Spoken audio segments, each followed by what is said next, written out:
રાજ્યમાં ખનીજનું વહન કરતા વાહનોમાં જીપીએસ સિસ્ટમ લગાવવાના સરકારના નિર્ણય કર્યો છે. જો કે અનેક ટ્રાન્સપોર્ટર્સે જીપીએસ ન લગાવતા સરકારે રોયલ્ટી પાસ ઇસ્યુ કરવાની મનાઈ ફરમાવી દીધી છે, જેને લઈને ટ્રાન્સપોર્ટર્સે જીપીએસ લગાવવા માટે લાઈનો લગાવી છે.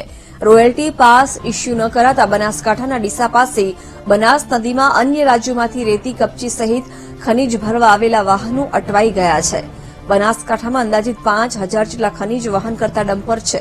આ સિવાય અન્ય રાજ્યોમાંથી આવતા પણ 2000 થી વધુ વાહનો સહિત કુલ 7000 જેટલા વાહનોને જીપીએસ લગાવવાનું બાકી છે. જ્યારે 3 દિવસથી જીપીએસ વગર રોયલ્ટી પાસ ન નીકળવાના કારણે અનેક વાહનો થંભી ગયા છે. સરકારે ખનીજ વાહનોમાં જીપીએસ સિસ્ટમ લગાવવા 9 જેટલી ખાનગી કંપનીઓને કોન્ટ્રાક્ટ આપ્યો છે, પરંતુ કંપનીઓ પાસે પણ જીપીએસની ડિવાઇસ ઉપલબ્ધ ન હોવાથી વાહન માલિકો મોટી મુશ્કેલીનો સામનો કરી રહ્યા છે. 100 किलोमीटर से दूर में रेती भरने लोड करने के लिए आया हूँ. 2 दिन से या 3 दिन से यहाँ खड़ा रहना पड़ता है. सबसे पहले तो जो सरकार ने नियम बनाया जीपीएस का, उसमें हम सहमत हैं, लेकिन काम जल्दी होना चाहिए. 3 दिन से यहाँ खड़े रहेंगे तो फिर हमारे को जवाब देना बहुत भारी पड़ जाएगा. गाड़ी लोड हो जाए तो हम चल जाए और यहाँ खाने पीने की बहुत तकलीफ रहती है.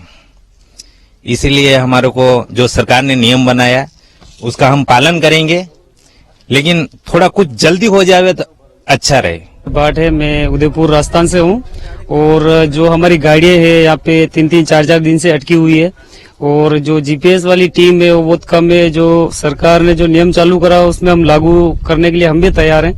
जो है वो अच्छा है, चलो हम सरकार के साथ में, पर जो जीपीएस लगा भी दिया है वो भी नहीं चल रहे. 3 दिन से 24 घंटे में भी एक्टिवेट नहीं हो रहे हैं और जो लगाने वाले हैं बहुत सारी गाड़ियों में लगाना बाकी है. तो क्या है कि जीपीएस वालों की टीम बहुत कम है. જે જીપીએસ નો જે કાયદો સરકારે બહાર પાડ્યો છે એમાં વારંવાર સરકારે અમને મુદતો આપી છે. લગભગ 3 થી 4 વખત મુદત આપી હતી. બરોબર, ગાડીઓવાળાને અમે બહુ ભારપૂર્વક જણાયેલું, પણ ગાડીઓવાળા જીપીએસ લગાડવા તૈયાર નહોતા.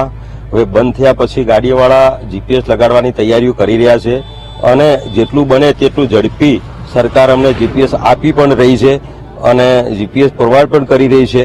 અને અમે જીપીએસ જેટલું બને એટલું એક્ટિવ કરવા માટેની રાત દિવસ મજૂરી કરી અને જીપીએસ લગાડી પણ રહ્યા છીએ.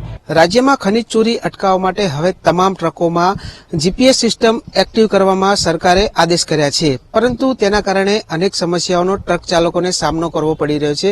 આપ જે પ્રમાણે દ્રશ્યોમાં જોઈ શકો છો કે રાજ્યમાં જે પ્રમાણે ખનીજ ચોરી અટકાવવા માટે તમામ જે રેતીનું પરિવહન કરતી જે ટ્રકો છે તેની અંદર જીપીએસસી સિસ્ટમ લગાવવા માટે ફરજિયાત કરવામાં આવી છે, પરંતુ જે પ્રમાણે હાલમાં રાજસ્થાન સહિત ગુજરાતના અનેક ટ્રક ચાલકો હાલ બનાસ નદીમાં પહોંચ્યા છે.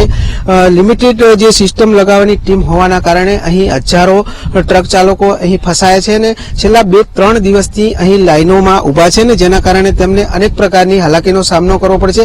આપ જે પ્રમાણે દ્રશ્યોમાં જોઈ શકો છો કે અનેક ટ્રક ચાલકો હાલમાં બનાસ નદીમાં પોતાની જીપીએસ સિસ્ટમ લગાવવા માટે અહીં લાઈનોમાં ઉભા છે, કારણ કે જીપીએસ સિસ્ટમ લગાવ્યા વગર એક પણ રોયલ્ટી નીકળતી નથી ને જેના કારણે અહીં રાજસ્થાનથી આવેલા તમામ જે લોકો છે તેમને 2-3 દિવસ થઈ ગયા છે, હજુ સુધી તેમને જીપીએસ સિસ્ટમ લાગી નથી ને જેના કારણે અનેક સમસ્યાઓનો અહીં જે ટ્રક ચાલકો છે તેમને સામનો કરવો પડે છે. ત્યારે હાલ તો ટ્રક ચાલકો માંગ કરી રહ્યા છે કે તાત્કાલિક ધોરણે સરકાર દ્વારા જે જીપીએસસી સિસ્ટમ લગાવવાની ટીમ છે તે લિમિટેડ છે તેની જગ્યાએ વધારવામાં આવે અને તાત્કાલિક તમામ ટ્રકોમાં જીપીએસ સિસ્ટમ એક્ટિવ કરવામાં આવે તેવી હાલ ટ્રક ચાલકો માંગ કરી રહ્યા છે. Rohit Thakor, VTV news, Banaskantha.